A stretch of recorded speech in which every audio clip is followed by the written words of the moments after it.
It always amazes me how quickly the Israelites' story in Exodus can look like our story. In Exodus 15, they've just finished celebrating, singing songs of victory because God split the Red Sea and set them free from Egypt. They're rejoicing, worshiping, hands lifted, hearts full of praise. But just a few verses later, they're complaining. They go from "the Lord has triumphed gloriously" to "what are we going to drink? We're super thirsty." Took about 3 days to get there. It reminds me a little of a Sunday afternoon. We go to church, we sing about God's goodness, we talk about what He's done, and then we get hungry. We're tired.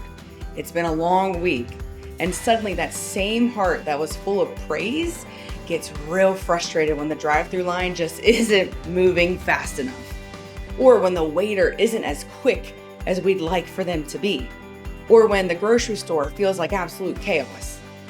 It's funny, but it's also revealing, because somewhere between the praise and the complaint, we forget.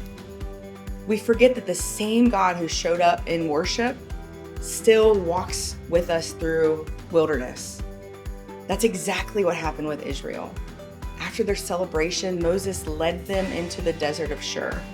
And for those 3 days, no water.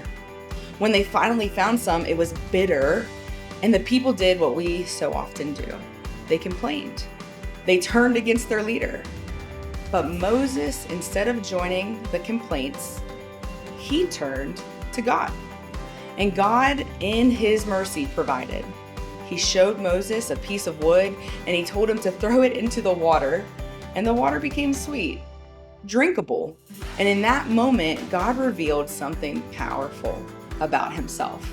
He said, "If you will listen carefully to the voice of the Lord your God and do what is right in His sight, I will not bring you the diseases that I brought on the Egyptians, for I am the Lord who heals you." Jehovah Rapha, the Lord who heals. So maybe God won't speed up that drive-through line or make your Sunday afternoon magically peaceful, but He will meet you in your need. He still turns bitter water into something life-giving. And He still meets us in the middle of our complaints and says, "I can heal that if you'll trust me again." So the next time that life feels bitter, pause before you complain. Remember, the God who parted your Red Sea is still present in your desert. He's not just the God who rescues you. He's the God who restores you.